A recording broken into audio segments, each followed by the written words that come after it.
যদি আমাদের কানে আসে, এটা তো চিন্তার কারণ।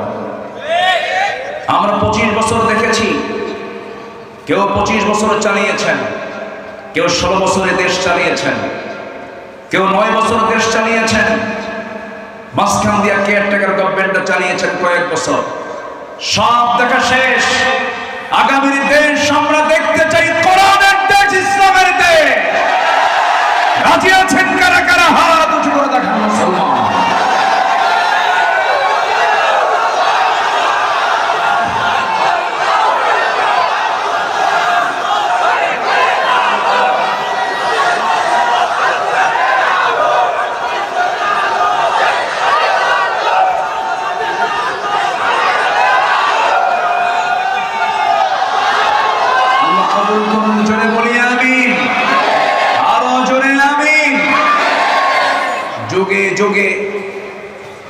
যুগে যুগে যারাই ইসলাম কিনে ষড়যন্ত্র করেছে, মুসলিম জাতি কিনে ষড়যন্ত্র করেছে, তারাই গজবে পতিত হয়েছে। ফিলিস্তিনের গাজা আগুনে পুড়ছিল, ফিলিস্তিনকে জ্বলন্ত অগ্নিকুণ্ড বানিয়ে রেখেছিল যারা, সেই ক্যালিফোর্নিয়ার লস অ্যাঞ্জেলস এখন দাবানলে জ্বলতেছে। গোটা পৃথিবীর সকল উন্নত প্রযুক্তি খাটিয়েও এ আগুনকে নেভানো যাচ্ছে না। হলিউডের সব নায়িকাদের বাড়ি ওই জায়গায়। আল্লাহ কয় কিছু দিলাম, দেখ আমার ক্ষমতা কত দূর পর্যন্ত আছে।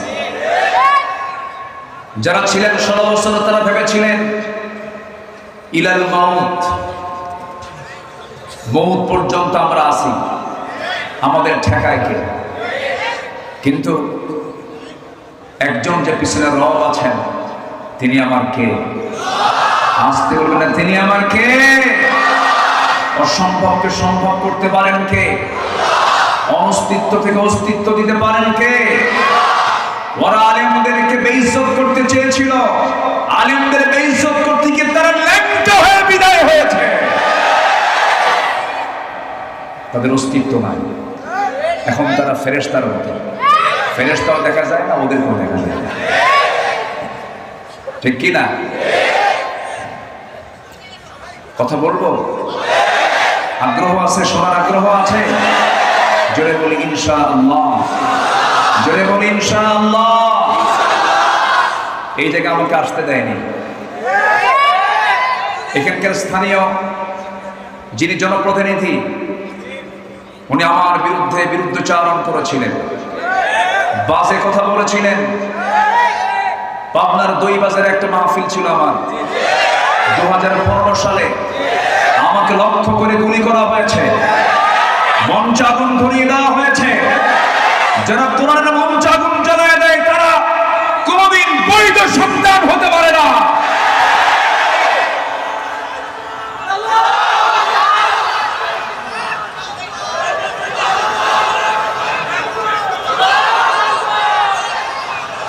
থামো সম্মানিত ভাইয়েরা, সেই মামলায় আমি জেলও খেটেছি। 2018 সালে প্রায় 150 পুলিশ ঘেরাও করে, আমি বড় সন্ত্রাসী তো, ধরে আমারে নিয়ে গেল থানায়। ওসি আমারে দেখে কান্দে। বললাম, ওসি সাহেব কান্দেন কেন? হুজুর আমি আপনার খুব ভক্ত। তো বললাম, ভক্ত তো ধরছেন কেন? বলে, হুজুর উপর থেকে চাপ। তো উপর থেকে চাপ হলে তো ছেড়ে দেওয়ার কথা।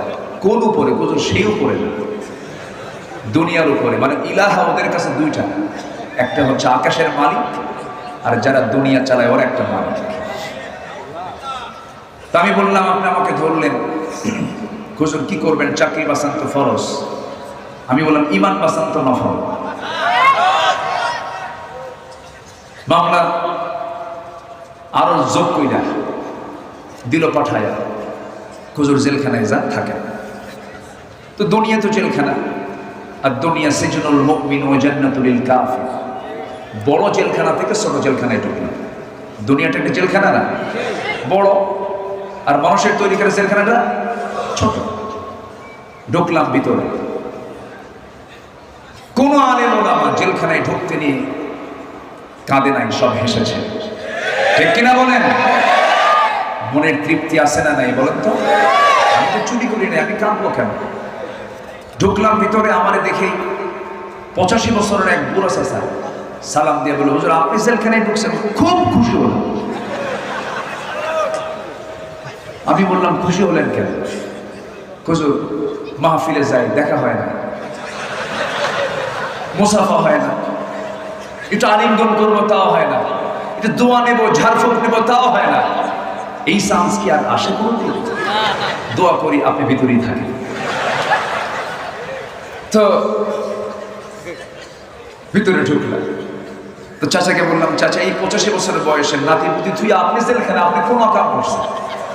তো বলল, বাবা বোমা হামলা, বোমা হামলা। আমি নাকি বোমা হামলা করেছি?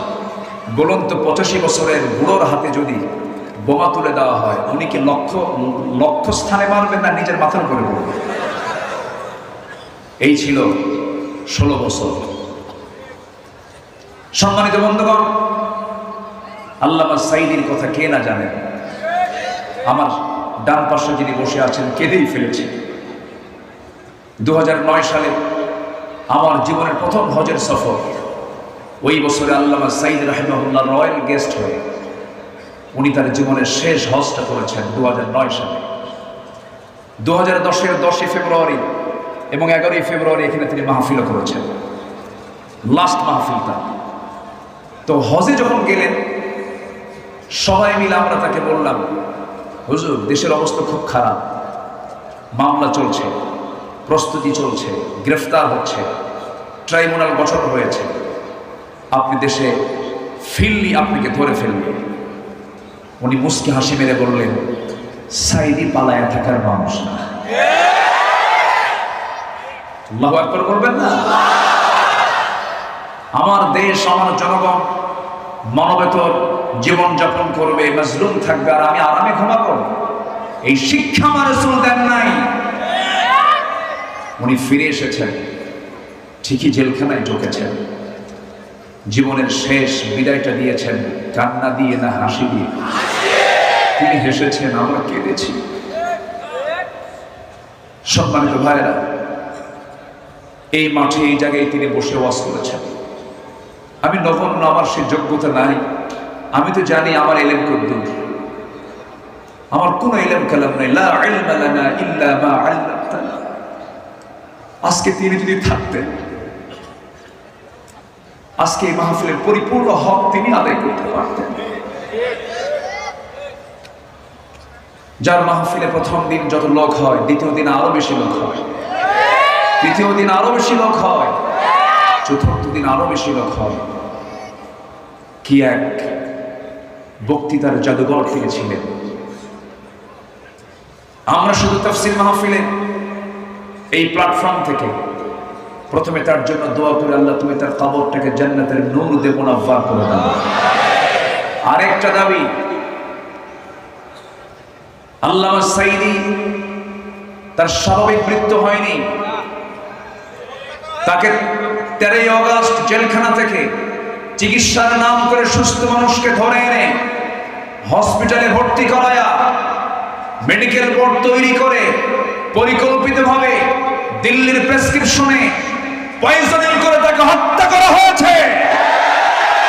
তাফসীর মাহফিলে এই প্ল্যাটফর্ম থেকে সুস্পষ্ট ভাষায় জানান দিতে চাই, অবিলম্বে খুনিদেরকে প্রকাশ্যে ধরে চূড়ান্ত শাস্তি নিশ্চিত করা হোক। রাজি আছেন কারা কারা? হাত উঁচু করে দেখান মুসলমান।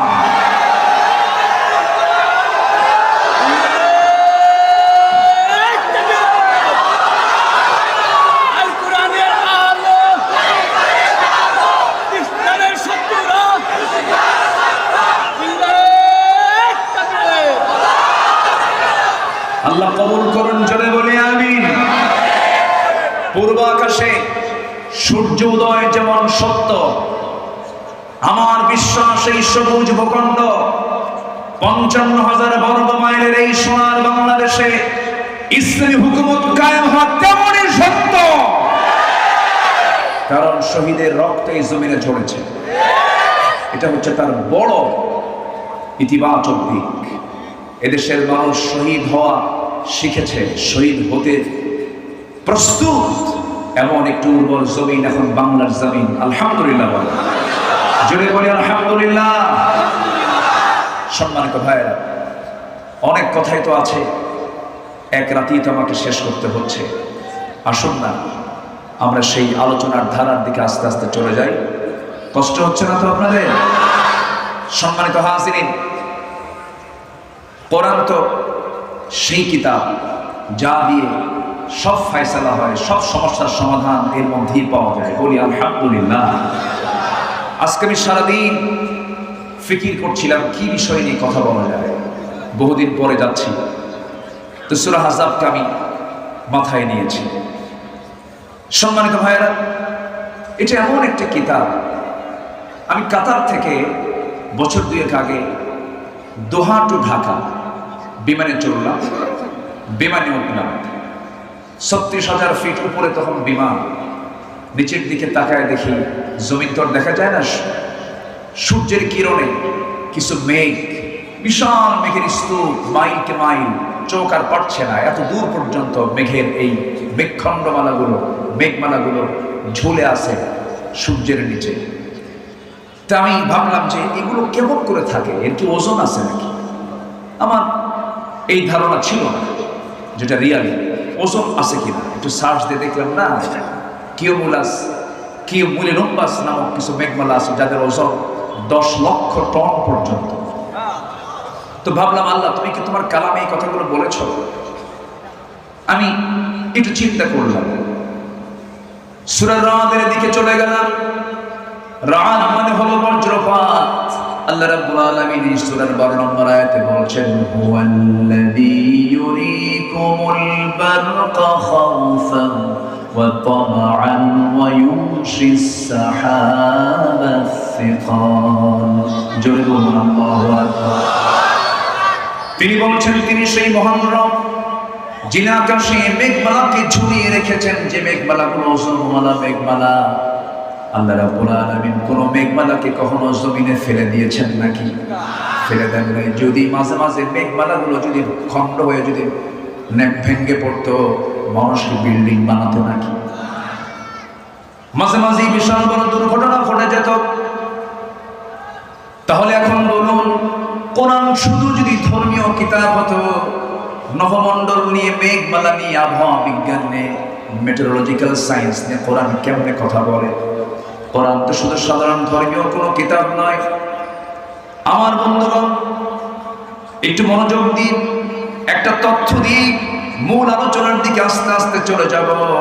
আমার বন্ধুগণ, আমরা যে স্থলভাগে বসবাস করি, স্থলভাগ বেশি না জলভাগ বেশি? স্থলভাগ না জলভাগ? জলভাগটাই বেশি। আমরা মানে ভূখণ্ডে আমরা আর কতটুকুই থাকি। সবচেয়ে বেশি প্রাণীর বিচরণ হলো সাগরে, সমুদ্রে। একটা হিমালয় সমুদ্রে একদম ইজিলি ঢুকে যাবে, ডুবে যাবে। একটা হিমালয় প্রশান্তি ডুবে যাবে। আল্লাহু আকবার।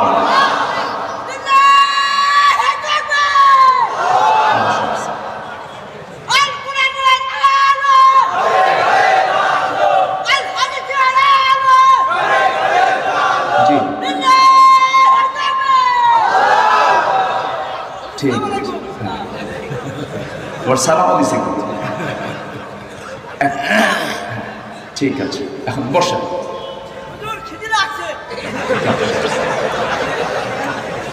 হেমায়তপুর তো কাছেই, তাই না? আচ্ছা ঠিক আছে, জি একটু, হ্যাঁ হ্যাঁ ঠিক আছে, ওকে একটু পাঠায়। আমার সাথে এদের খুব মিল আছে, বুঝলেন? সেদিন এক মাহফিলে এরকম এক অটিস্টিক প্রতিবন্ধী সোজা কেমনে যে টের পাইছে, কেউ দেখতো, মানে কেউ দেখেও না। এক প্রতিবন্ধী এসে একদম সোজা মঞ্চে এসে চেয়ারে বসে গেছে। দেখেন না আপনারা? দেখেন না? সবাই হ্যাঁ বসে গেছে। তো যাই হোক, এই প্রতিবন্ধী যারা, তাদেরকে কখনো ধমক দিবেন না, কখনো না। বিশেষ করে প্রতিবন্ধী বাবা যারা, এই অটিস্টিক, এদের যারা বাবা মা, অনেক সময় ধৈর্যের চ্যুতি ঘটে, ধৈর্য চ্যুতি হয়ে যায়। কখনো না, আল্লাহর মাখলুক, আল্লাহর সৃষ্টি আপনার জন্য পরীক্ষা, কখনো অসম্মান করা যাবে না। সম্মানিত ভাই, তাহলে স্থলভাগ বেশি না জলভাগ বেশি? শুধু বেশি না অনেক বেশি? অনেক বেশি। আল্লাহ রাব্বুল আলামিন সমুদ্র বিজ্ঞান নিয়ে কথা বলেছেন, সমুদ্র জগৎ নিয়ে কথা বলেছেন। সূরা নূরের 40 নম্বর আয়াতে মহান রব্বুল আলামিন কাফিরদের দৃষ্টান্ত উপমা দিতে গিয়ে তিনি বলছেন, আও কাযুলুমাতিন ফি বাহরিল লুজ্জি ইয়াগশাহু মাওজুম মিন ফাওকিহি মাওজুম মিন ফাওকিহি সাহাব। জোরে বলুন আল্লাহু আকবার। যুলুমাতুন বা'দুহা ফাওকা বা'দিন ইযা আখরাজা ইয়াদাহু لم يكد يراها ومن لم يجعل الله له نورا فما له من نور। জোরে বলুন আল্লাহু আকবার। আল্লাহ রাব্বুল আলামিন যারা কাফির, যারা অবিশ্বাসী, তাদের এক্সাম্পল দিতে গিয়ে, উপমা দিতে গিয়ে বললেন, কাফিরদের উপমা এমন যেমন এক বিশাল গভীর সমুদ্রের তলের অন্ধকার, উপরে একটি তরঙ্গ চেয়ে আছে, তার উপর আরেকটা তরঙ্গ, এবং এর উপরে ঘন কালো মেঘমালা, অন্ধকারের উপর অন্ধকার চেয়ে আছে। এমনকি কেউ যদি তার হাত বের করে তবে তার সে তাও আদৌ দেখতে পাবে না, গভীর অন্ধকার। আল্লাহ যাকে আলো দেন, আল্লাহ যাকে আলো দেন না, তার জন্য কোনো আলো নাই। কার কথা? আল্লাহর কথা। কাফিরদের দৃষ্টান্ত দিচ্ছেন শুধু সমুদ্রের, সাধারণ কোন সমুদ্রের গভীর সমুদ্র নিয়ে নয়, গভীর সমুদ্রের তলদেশকে নিয়ে আল্লাহ রাব্বুল আলামিন কাফিরদের উপমা দিয়েছেন। এখানে তিনটা বিষয়। নাম্বার 1 হলো, আধুনিক বিজ্ঞান অনুযায়ী সমুদ্রের গভীরে প্রতি 15-20 মিটার পর রংধনুর রংগুলো স্তরে স্তরে শোষিত হয়ে 200 মিটার গভীরতায় সমস্ত রং নিঃশেষ হয়ে যায়। আর 1000 মিটার গভীরে দুর্ভেদ্য নিবিড় এক অন্ধকার বিরাজ করে। এতটাই অন্ধকার যে কেউ যদি তার হাত বের করে তবে সে হাত আদৌ দেখতে পাবে না।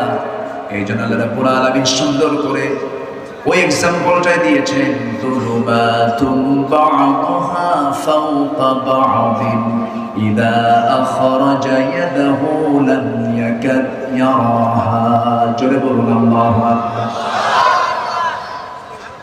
কেমন করে নবীর পক্ষে সম্ভব এমন তথ্য দেওয়া? আরেক জায়গায় বলছেন, এরপরই বলছেন, ইয়াগশাহু মাওজুম মিন ফাওকিহি মাওজুম, এর মাঝেও আরেকটা তরঙ্গ আছে যাকে বিজ্ঞানের ভাষায় বলা হয় ইনার ওয়েভস, যা খালি চোখে দেখা যায় না। কেবলমাত্র পানির লবণাক্ততা এবং ঘনত্বের পার্থক্য পরীক্ষা করে এর অস্তিত্ব নিরূপণ করা সম্ভব। অথচ এই আশ্চর্য রহস্যময় তথ্য মহান আল্লাহ কোরআনে 1500 বছর আগে বিশ্ববাসীকে জানায় দিয়েছেন। জোরে বলি সুবহানাল্লাহ।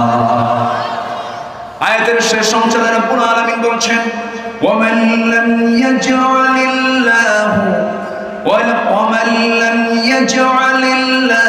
له نورا فما له من نور। আল্লাহ যাকে নূর দেন না সে কখনো নূর, তার জন্য কোনো নূর নাই। আধুনিক সমুদ্র বিজ্ঞান বলছে, সমুদ্রের গভীরতায় বিশেষ কিছু প্রাণী আছে যাদের কোনো দৃষ্টি শক্তি নাই। তারা তাদের ল্যাটারাল লাইন অর্গান ব্যবহার করে ওই পরিবেশে নেভিগেট করে, যা মহান আল্লাহ রাব্বুল আলামিনের এক অশেষ নিদর্শন। আমার বন্ধুগণ, এই যে চমৎকার সমুদ্র জগৎ নিয়ে কাফেরদের দৃষ্টান্ত দিয়েছেন, 1500 বছর আগে কোনো মানুষের পক্ষে সম্ভব নয়। একমাত্র কোরআন নাজিল করেছেন তিনি আমার কে। আসতে বলবেন, তিনি আমার কে। এই আয়াতটি দেখে সামুদ্রিক ভূতত্ত্ববিদ্যায় বিশ্ববিখ্যাত বিশেষজ্ঞ, জেদ্দার বাদশাহ আব্দুল আজিজ ইউনিভার্সিটির একজন অধ্যাপক দুর্গা রাও, তিনি বলেছেন 1400 বছর পূর্বে, 1500 বছর পূর্বে একজন স্বাভাবিক মানুষের পক্ষে এমন বিস্ময়কর ঘটনাসমূহের এরূপ সুবিস্তারিত বর্ণনা দেওয়া কোনো ক্রমেই মানুষের পক্ষে সম্ভব নয়। অবশ্যই এই কিতাবটা নাজিল করেছেন তিনি আমার কে? আসতে বলবেন তিনি আমার কে? কোরআন শুধু নামাজের কথা বলে না, কোরআন শুধু রোজার কথা বলে না, কোরআন শুধু রাজনীতির কথা বলে না, কোরআন পৃথিবীর সকল সমস্যার সমাধানের কথা বলে, ঠিক কিনা? এর মধ্যে সব কিছু আছে। আমি কি আলোচনা চালাবো? দু একজন করে ওঠেন কেন? হ্যাঁ, কষ্ট হচ্ছে আপনাদের? আলোচনা একটু চালাই, আমাকে সুযোগ দেন। আপনি যদি ওঠেন আমি তো আলোচনা হারিয়ে ফেলবো। ফজর নামাজ পড়ে যাবেন? যা, কিছু লোক এরকমও পাইছে। বলি আলহামদুলিল্লাহ, জোরে বলি আলহামদুলিল্লাহ, যে এই হাজার হাজার মানুষের ভিতরে কিছুটা হাজত থাকতেই পারে। অনেক আগে বসেছেন, অনেকে উঠছেন, কিন্তু আমি চাবো, আমার রেসপেক্ট হচ্ছে সবাইকে নিয়ে শেষ পর্যন্ত থেকে এই যে মজলুম লোকগুলো দুনিয়া থেকে বিদায় নিলেন, তাদের জন্য একটু দোয়া করার দরকার কি আছে না ভাই? আসতে বলবেন না, আছে না ভাই? তাদের জন্য দোয়া হলো, আমার জন্য দোয়া হলো। সবাই বসুন, একটু আমরা সময় নিয়ে আমি 10টা পয়েন্ট আমি একটু কথা বলবো। জোরে বলি ইনশাআল্লাহ, জোরে বলি ইনশাআল্লাহ। রাসূলের আদর্শে আখিরাতের পথ এবং পাথেয়। মূলত আমরা এই দুনিয়াতে এসেছি, কিন্তু আমাদের মূল জায়গা কি? দুনিয়া না আখিরাত? আসতে বলবেন না, দুনিয়া না আখিরাত? আখিরাতকে ভালো করার জন্য দুনিয়াতে কিছু কাজ করে যেতে হবে, এবং সেই কাজের জন্য যিনি আমাদের মডেল, তিনি হচ্ছেন মুহাম্মদুর রাসূলুল্লাহ। মুহাম্মদুর রাসূলুল্লাহ। আল্লাহ রাব্বুল আলামিন বলেন, লাকাদ কানা লাকুম ফি রাসূলিল্লাহি উসওয়াতুন হাসানাতুন লিমান কানা ইয়ারজুল্লাহা ওয়াল ইয়াওমাল আখির ওয়া যাকারাল্লাহা কাসীরা। জোরে বলুন আল্লাহু আকবার। সূরাতুল আহজাব 21 নম্বর আয়াত, আল্লাহ রাব্বুল আলামিন বলেন, তোমাদের জন্য রাসূলের মধ্যে রয়েছে চমৎকার আদর্শ। যারা আল্লাহ এবং আখিরাতের প্রতি যারা আশা রাখে, আল্লাহকে যারা বেশি স্মরণ করে, তাদের জন্যই রয়েছে তার মধ্যে আদর্শ। অতএব আদর্শ খোঁজার জন্য 1000 জন খুঁজবো না, একজনকে খুঁজবো। বলে একজন, তিনি কে? মুহাম্মদুর রাসূলুল্লাহ। মুহাম্মদুর রাসূলুল্লাহ। রাসূল হচ্ছেন আমার মডেল। আমার দেশে নবীকে মডেল না বানায়া অন্য কোন নেতাকে মডেল মনে করে এমন দল আমার দেশে আছে না নাই? আসতে বলবেন না, আছে না নাই? অনেকে বলে আমি অমোক চেতনায় বিশ্বাসী। এখন তো আবার বিভিন্ন কথা আমাদের কানে আসছে। এ থামেন, আমারই গতি দেন, জি আমার একটু বলতে দেন। সম্মানিত বন্ধুগণ, আমি যখন কবরস্থ হব, আমাকে রেখে আসা হবে কি বলে? বিসমিল্লাহি ওয়া আলা, বলুন বলুন, বিসমিল্লাহি ওয়া আলা মিল্লাতি রাসূলিল্লাহ। যদি কেউ রাসূলের মিল্লাতে না যেতে চান, বিসমিল্লাহি ওয়া আলা মিল্লাতি লেনিন, কার্ল মার্কস, মাও সেতুং, এটা বলেই তাকে বিদায় করতে হবে। একটা আছে ইনু, ওই যে নদীর ওই পার, এটা তো এখন ভিতরে বলা হয়, এটা গেছে। এখন তো আর দেখেন কোনো জঙ্গি নাটক কিন্তু আর নাই। কোথাও কি শুনছেন এরকম অমুক জায়গায় জঙ্গি অভিযান চালিয়ে এতগুলো অস্ত্র, জঙ্গি বই, জিহাদি বই সহ এত লোককে সেখান থেকে গ্রেফতার করা হয়েছে? এমন কোন নাটক কি 5 মাসে আছে? সেই নাটকের নাট্যকারও দেশে নাই, জয়েন্ট যারা নাট্যকার, সহকারী নাট্যকার, তারাও না। এই জন্য 5 মাসে আর এগুলো কিছু শোনা যাচ্ছে না। এর জয়েন্ট নাট্যকার ছিল হলো এই যে ইনু একটা, ও কিছু হইলে জঙ্গি শব্দটা তুলত। সম্মানিত বন্ধুগণ, ওরা ভেবেছিল এই দেশ থেকে ইসলামকে নির্মূল করতে। ইসলাম কারো বাবার না, ইসলাম কার? আসতে বলবেন না, ইসলাম কার? ইসলাম ছিল, আছে, তুমি থাকবে না। আল্লামা সাঈদীর কি সুন্দর কথা, 25 বছর আগে কি বললেন। আপনারা কি মনে করেন জানি না, আমি তো মনে করি উনি একজন বড় আল্লাহওয়ালা মানুষ ছিলেন। আপনারা মনে করেন কি না? 25 বছর আগের কথা। গোড়ায় ঝাঁকি দেব, গোড়ায় নাড়া দেব, মামু বাড়ি দিল্লি গিয়ে পড়বা। সোজা কোথায় গিয়ে পড়ছে? কোথায় গিয়ে পড়ছে? এমন একটি সময় আসবে পালানোর জন্য একটি ইঁদুরের গর্ত খুঁজে পাবা না। বিচারপতি মানিক কালা করুন, কালা তো আল্লাহ বানায় দিয়েছে। এই মানিক রে বিছানা দেয় নাই, সিলেটবাসীকে ধন্যবাদ, কলার পাতা দিয়েছিল। পরের দিন কোর্টের হাজিরা, কোর্টে তুলতে নিয়ে সিলেটবাসী খুব ভালো আপ্যায়ন করেছে, একদম 2 পিসে আউট করে খাসি বানায় দিয়েছে। যা কি কথা বোঝেন নাই? কথা বোঝেন নাই? নেত্রী হেলিকপ্টার অপেক্ষা করছেন, দরবেশকে নিয়ে যাবেন।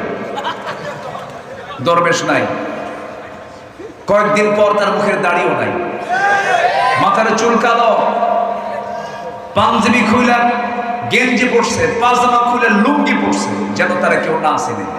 আবার ভুল করে নৌকায় চড়ছে। ভুল করে কই চড়ছে?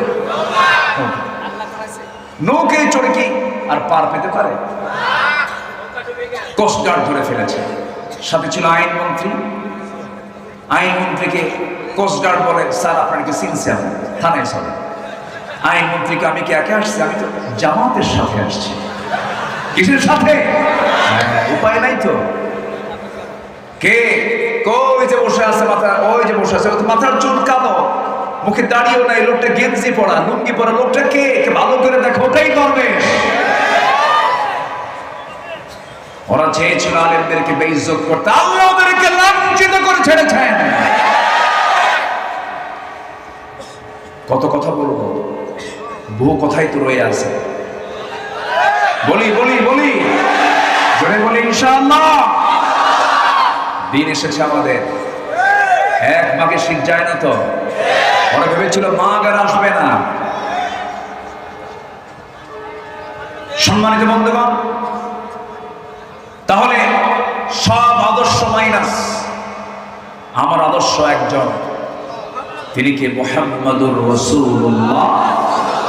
মুহাম্মাদুর রাসূলুল্লাহ, সেই নবীজির চারিত্রিক সনদ পৃথিবীর কেউ দেয়নি, দিয়েছেন কে? আল্লাহ রাব্বুল আলামিন তার চারিত্রিক সনদ নিজে দিয়ে বলছেন, নুন ওয়াল কলমি ওয়া মা ইয়াসতুরুনা মা আনতা বিনি'মাতি রাব্বিকা বিমাজনুনিন ওয়া ইন্না লাকা লাআজরান গায়রা মামনুনিন ওয়া ইন্নাকা লাআলা খুলুকিন আযীম। জোরে বলুন আল্লাহু আকবার। কবি বলেন, তিনি ছিলেন যেন সেই মুষলধারা বৃষ্টি, ঝরে পড়ে ধরা মাঝে এক মহাবিশ্বয় সৃষ্টি। তার বিন্দু অঞ্জলি স্কল এক অপার মহাতৃপ্তি, জীবন মরুষিক্ত করে প্রশান্তি ধারার মহাদীপ্তি। জোরে বলে সুবহানাল্লাহ। আমার নবীর চারিত্রিক সনদ পৃথিবীর কেউ দেয় না। রাসূল কে আল্লাহ পাক নিজে তাকে দান করেছেন। সুইডিশ একাডেমির প্রয়োজন নাই, আমাদের দুনিয়ার কোনো একাডেমি থেকে পুরস্কার পাওয়ার প্রয়োজন নাই। আমাদের প্রয়োজন পুরস্কার পাওয়া দরকার কার? দরবার থেকে।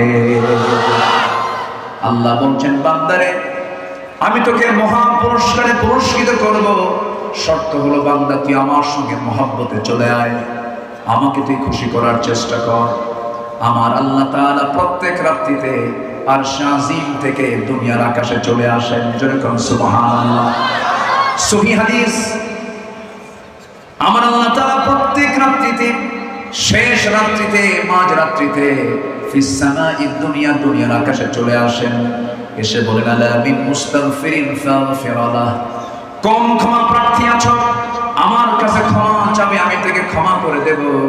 আমার বন্ধুগণ, আমার আল্লাহ তাআলা আমাকে এত বেশি ভালোবাসেন, সাত আকাশ কোথায়, প্রথম আকাশ কোথায়, কত দূর থেকে প্রত্যেক রাত্রিতে আমার আল্লাহ আমাকে মাফ করার জন্য আসেন। আমরা যে দুনিয়াতে বসে আছি, এই দুনিয়া থেকে এই আসমান যদিও দেখতে পাচ্ছি, কিন্তু আসমান থেকে শুধু দূরে না, আমাদের দৃষ্টিতে অনেক দূরে, অনেক দূরে। কেউ কি গিয়েছে নাকি? যেতে পেরেছে নাকি? যাওয়া সম্ভব নাকি? সম্ভব না। আমার বন্ধুগণ, শুধু ছোট্ট একটা তথ্য দেব। আল্লাহ আমার জন্য, আমাকে খুশি করার জন্য কত কাছাকাছি চলে আসেন আল্লাহ তাআলা, কত দূরে তার আরশ আজিম। আমরা যেখানে বসে আছি ঠিক এই জায়গা থেকে সূর্যটা আমরা দেখতে পাই প্লেটের মতো 13 লক্ষ গুণ বড়। ওই সূর্যের চাইতে বেটেলজুইস, সুপারনোভা, আট্রা, প্রক্সিমা সেন্ট্রাই, এই সমস্ত তারকারা যেগুলো, কত বড় বেটেলজুইস একটা তারকা আছে, এই সূর্যের চাইতে শুধু এক গুণ নয়, দ্বিগুণ নয়, ওই সূর্যের চাইতে বেটেলজুইস তারকা আছে, সেই তারকাটা 33 কোটি গুণ বড়। 33 কোটি গুণ বড় একটা তারকা। শুধু এরকম একটা তারকা নয়, কোটি কোটি গ্যালাক্সি আছে। প্রত্যেকটা গ্যালাক্সির ভিতরে আল্লাহ রাব্বুল আলামিন 500 বিলিয়ন করে তারকা রেখে দিয়েছেন। এরকম করে আল্লাহ রাব্বুল আলামিন মহাশূন্যে তারকাগুলো ঝুলায় রেখেছেন। শুধু মহাশূন্যের কথা বলছি, আমি তো করে যাই নাই। মানুষ চাঁদের দেশে চলে গেছে, চাঁদ সফর করেছে, মঙ্গল গ্রহে গেছে। বান্দা যদি মনে করে গ্রহ দেখলাম মঙ্গল, দেখলাম চাঁদ, চাঁদের দেশ দেখলাম, একটু তারকার দেশ দেখতে চাই, তারকার দেশে যদি কোনো বান্দা যেতে চায়, দুনিয়ার কোনো যানবাহন দিয়ে চলবে না, দুনিয়ার কোনো বিমান কপ্টার দিয়ে চলবে না, নভোযান দিয়ে চেষ্টা করা যেতে পারে। দুনিয়ার লেটেস্ট নভোযান হলো অ্যাপোলো 11, যার ঘন্টার গতি হলো 39,000 কিলোমিটার। 39,000 কিলোমিটার বেগে যদি রওনা দিয়ে দেয়, বান্দা রওনা দিয়েছে সেই পৃথিবীর সবচেয়ে নিকটবর্তী তারকার দেশ, যার নাম হলো প্রক্সিমা সেন্ট্রাই। পৃথিবীর সবচেয়ে কাছাকাছি তারকার দেশ, সেই তারকার কাছে যদি যেতে চায় কেউ, এমন দ্রুতগতি সম্পন্ন অ্যাপোলো 11 চড়ে তার সময় লাগবে 1,15,000 বছর মাত্র। যাবেন কারা কারা? হাত তুলেন। সম্ভব? আসতে বলে সম্ভব। আমি কি আকাশে গেছি এখন? আকাশ তো বহু দূরে। এরকম প্রথম আকাশ, দ্বিতীয় আকাশ, তৃতীয় আকাশ, চতুর্থ আকাশ, 7 আকাশের উপরে আমার আল্লাহ তাআলার আরশ আজিম। সেখান থেকে প্রত্যেক রাত্রে আমাকে আপনাকে মাফ করার জন্য প্রথম আকাশে চলে আসে। তাহলে কি তাহাজ্জুদের দরকার আছে? আসতে বলে আছে, আরো জোরে বলেন আছে। আমার নবীজি তাহাজ্জুদে কাঁদতেন কেমন? নাসাই শরীফের হাদিস। আমার নবীজি তাহাজ্জুদের নামাজ যখন পড়তেন, সিজদায় গিয়ে এত জোরে ঝাড়ায় কাঁদতেন তিনি, তার কান্নার আওয়াজটা কেমন হতো?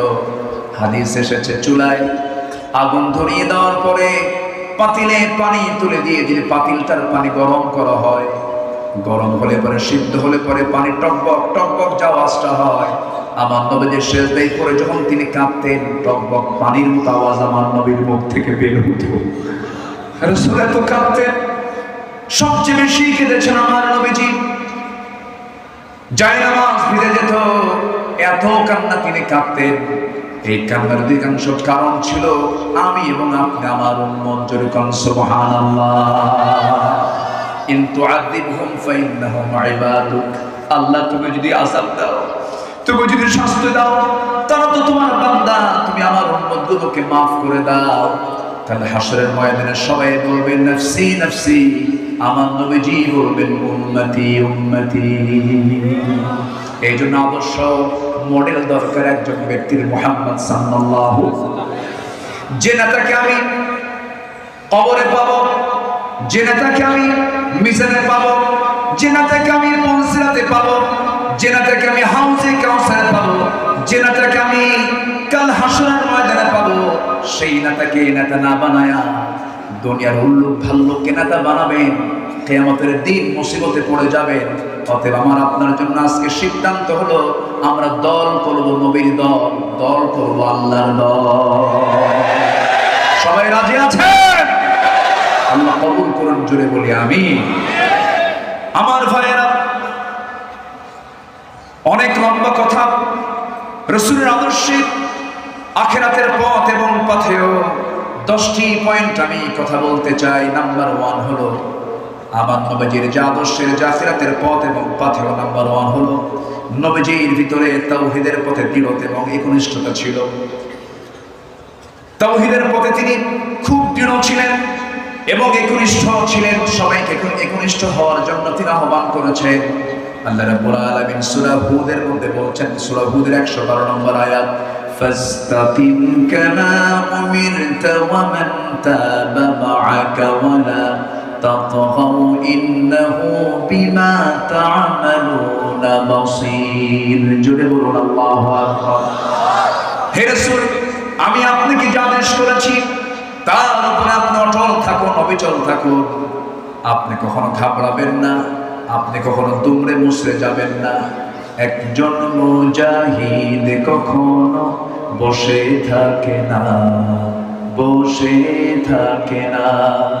যতই আসুক বাধা, যতই আসুক বিপদ, ভেঙে পড়ে না, ভেঙে পড়ে না। একজন মুজাহিদ কখনো বসে থাকে না, বসে থাকে না। সামনে থাকলো হাজার পাহাড় তার, দুশ্মন হলো না হইবে সমান। সামনে থাকলো হাজার পাহাড় তার, দুশ্মন হলো না হইবে সমান। তবুও সে সামনে চলে, তবুও সে সামনে চলে, থমকে দাঁড়ায় না, থমকে দাঁড়ায় না। একজন মুজাহিদ কখনো